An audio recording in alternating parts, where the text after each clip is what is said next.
पश्चिम बंगाल में विधानसभा चुनाव के बाद बदले राजनीतिक समीकरणों के बीच निर्वाचन आयोग ने राज्यसभा की 3 सीटों पर उपचुनाव की घोषणा कर दी है।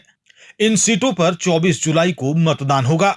यह चुनाव सिर्फ 3 सांसद चुनने तक सीमित नहीं माना जा रहा, बल्कि इसे विधानसभा चुनाव के बाद बंगाल में बदले राजनीतिक समीकरणों की पहली बड़ी संसदीय परीक्षा के तौर पर भी देखा जा रहा है। राजनीतिक गलियारों में चर्चा है कि इस चुनाव के बाद राज्यसभा में पश्चिम बंगाल से भारतीय जनता पार्टी का प्रतिनिधित्व और मजबूत हो सकता है। निर्वाचन आयोग द्वारा जारी कार्यक्रम के मुताबिक 7 जुलाई को अधिसूचना जारी की जाएगी। इसके बाद 14 जुलाई तक उम्मीदवार अपना नामांकन दाखिल कर सकेंगे। 15 जुलाई को नामांकन पत्रों की जांच होगी और 17 जुलाई तक उम्मीदवार अपना नाम वापस ले सकेंगे। यदि एक से अधिक उम्मीदवार मैदान में रहे तो 24 जुलाई को मतदान कराया जाएगा और उसी दिन परिणाम भी घोषित किए जा सकते हैं। दरअसल यह चुनाव 3 खाली हुई राज्यसभा सीटों के लिए कराया जा रहा है। ये सीटें सुखेंदु शेखर रॉय, सुष्मिता देव और प्रकाश चिकबराई के इस्तीफे के बाद रिक्त हुई हैं। विधानसभा चुनाव के बाद पश्चिम बंगाल के राजनीति में जिस तरह बड़े पैमाने पर राजनीतिक बदलाव देखने को मिले, उसी दौर में इन 3 नेताओं ने तृणमूल कांग्रेस से दूरी बनाई और बाद में राज्यसभा की सदस्यता से भी इस्तीफा दे दिया।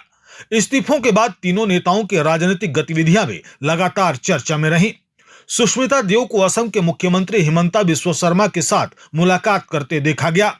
वहीं प्रकाश चिकबराई ने सार्वजनिक रूप से मुख्यमंत्री शुभेंदु अधिकारी की तारीफ की। दूसरी ओर सुखेंदु शेखर रॉय भी लगातार पूर्व तृणमूल सरकार की नीतियों की आलोचना करते रहे। इन घटनाओं ने साफ संकेत दिया कि पश्चिम बंगाल की राजनीति में पुराने समीकरण तेजी से बदल रहे हैं। अब सबसे बड़ा सवाल यह है कि इन 3 सीटों पर बाजी किसके हाथ लगेगी। राजनीतिक विश्लेषकों का मानना है कि मौजूदा विधानसभा में भाजपा की मजबूत स्थिति उसे स्पष्ट बढ़त देती है।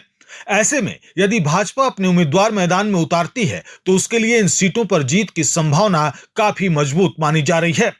दूसरी तरफ यदि ममता बनर्जी समर्थक तृणमूल कांग्रेस भी उम्मीदवार उतारती है तो उसे वर्तमान संख्या बल के आधार पर कठिन मुकाबले का सामना करना पड़ सकता है। यदि राजनीतिक गणित में कोई बड़ा उलटफेर नहीं होता तो इन 3 सीटों पर जीत के साथ राज्यसभा में पश्चिम बंगाल से भाजपा के सांसदों की संख्या बढ़ सकती है। इसका असर केवल बंगाल के राजनीतिक तक सीमित नहीं रहेगा, बल्कि संसद के उच्च सदन में भाजपा की स्थिति भी और मजबूत हो सकती है। आने वाले समय में महत्वपूर्ण विधेयकों और राजनीतिक रणनीतियों पर भी इसका प्रभाव देखने को मिल सकता है। फिलहाल सभी दल उम्मीदवारों के चयन और चुनावी रणनीति बनाने में जुट गए हैं।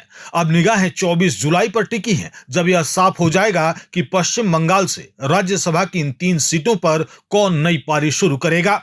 यह उपचुनाव केवल खाली सीटें भरने का चुनाव नहीं, बल्कि विधानसभा चुनाव के बाद बंगाल की नई राजनीतिक तस्वीर को और स्पष्ट करने वाला महत्वपूर्ण पड़ाव भी माना जा रहा है।